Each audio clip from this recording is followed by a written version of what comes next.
Hey guys, welcome back to my channel. It's Ashley, and today for this video I'm going to do some questions and answers. You guys left me a bunch of questions in my last video or 2 videos ago, so I'm gonna do my best to try to answer as many of them as possible. If you hear any noises or see anything in the background, that's my bunny. She just knocked the camera. This is Toffee. She does not enjoy being held, but yeah, I have 2 rabbits, Toffee and Attila, so you may see them running around in the background. Okay, so to get started, I'm gonna start out with a question that I don't know. I don't want to offend anyone with this question, but just know that there are so many more pros than cons that I think about living in Vietnam. But the first question someone asked is, what do you not like about Vietnam? So I have to say that for me, my perspective comes from living in Saigon, because I have traveled to several other cities, but I have never lived in them. So my only perspective is living in a really big city. So for me, because I did not grow up in a big city, the hardest things for me would be adjusting to the pollution, not just the pollution in the air, but also the noise pollution. Sometimes I just really wish I could just have complete silence. And the pollution in the air, especially when I'm riding around on motorbikes, I don't really like breathing in all of that. Even though I wear a mask, I still feel like I'm breathing it in. And the worst thing is just that smell that sticks on your clothes and in your hair. I don't know if I'll ever really get used to that smell, because it just like lingers, and I feel like I have to just like get it off of me as quickly as possible. So that's one thing that's a little bit annoying about living here, at least in the city. A couple other things about here in the city, I just feel like it's not very walkable. I mean, I know many people just don't have any transportation and they walk around all the time, but the sidewalks can be like really uneven with a lot of holes in them, and if there's a lot of street food on certain sidewalks, then it can be really difficult to walk on them. So I just really wish, as someone who can't drive here, I wish that it was a bit more walkable and I could feel safer walking alone. And then a couple other things that are just kind of funny that I really wish we had dishwashers here. I'm just so used to always having a dishwasher, so that's been hard for me to adjust to. And on that same note, we also don't have garbage disposals in our sinks. If you're from the US, we have those there. I know that like a lot of countries don't have them, but when you're used to that, it can be very difficult to adjust to like not being able to wash your food into the sink at all. Those are 2 things that I find very inconvenient. And the last thing would be that there's oftentimes no napkins in a lot of places. Sometimes they will give you like the little wet towel in a packet, but sometimes there are places that have no napkins at all. Like I was staying at an Airbnb and they didn't have any napkins or paper towels, and that's kind of fairly common here, and I don't really understand it. I don't know if people here just don't need them, but I'm kind of a messy eater, so that's one thing I really miss having. Okay, those are all the negative things, so let's move on, and in another question I will talk about the positive things. The next question I had was about cost of living. So I can't break it down for you exactly, but just off the top of my head, I believe that the phone bill is about $10 for both me and my husband for the whole month, and that is with unlimited data. So it's really, really cheap compared to the US, and that's for 2 people. Another thing is rent.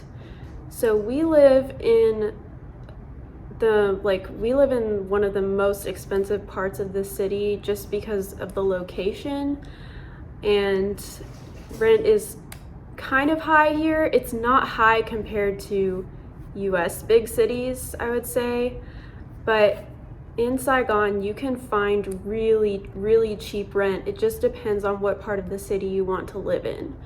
So for the amount we pay, you could find a really nice apartment in another part of the city. So it's kind of just about location, I guess. You could definitely find a good place to stay for like $300 a month easily. So for anyone living in the US that wants to move here, I would say like cost of living is so much cheaper, about, in my opinion, about 50% cheaper. Food also can be very cheap if you want to just eat street food. You can just eat a meal for $1 or $2 for every meal. Same with like coffee and tea and all of that. You can just eat really well here for very little money. So I think living here is a really awesome way to save money for foreigners. Like if you want to live here like short term or something, or if you get a really good job, you can live on a very low spending budget and save a lot of money. So that's one really nice thing, is cost of living is so low. Okay, next question. Am I going to learn Vietnamese? Yes, I have already taken 2 beginner courses in Vietnamese, but I'm not very good at speaking like in conversations. I know a lot of vocabulary, like quite a bit of vocabulary, and I can say like a couple of phrases, but outside of that, I really can't have conversations, and that's something I really want to get to the point of doing, because my in-laws don't really speak English very well, so I really need to be able to communicate with them. And actually in a couple of weeks, 2 or 3 weeks, I will be starting a Vietnamese class where I take 12 hours a week of Vietnamese, and that will go on for 100 hours just for the first class. So I'm really hoping to advance quickly. I have been around the language I've been studying for about 3 years now, off and on, so I think I'm pretty good at reading, and my understanding is getting a lot better. So hopefully that class, everything will just kind of click for me. So yes, I am really trying to learn the language as fast as I can. Okay, someone asked, what is the difference between a Vietnamese husband and a Western husband? Well, I can't really tell you, but I definitely can tell you that marrying a Vietnamese person really opened up my world and my perspective just on other cultures in general. I think I grew up not really being around a lot of other cultures and people groups, and so because I lived in a smaller town, I wasn't in a very diverse area, so meeting him and dating him just really opened up my world a lot and helped me respect people so much more, which is really important. And I'm someone who's not really picky about food, and I'm pretty open to new experiences and learning about other things. So I think I've just really enjoyed constantly learning and being a part of his culture, and I'm really blessed with amazing in-laws, and that's something that, you know, if I was married to an American, I wouldn't have that completely different culture that I'm married into, whereas my husband is more like a mix of American and Vietnamese because he lived in the US for so long. But moving here and marrying into his family, I'm really marrying into a completely different culture. So I would say, I guess that's the biggest difference, but I couldn't really tell you what the exact difference is between marrying an American or a Vietnamese because I haven't done both. Okay, let's see. The last question I have, because I feel like, well, this might be the last question. I might be able to answer one more, is what do I love about Vietnam? So talking about the positives, I would say the best thing is just the people.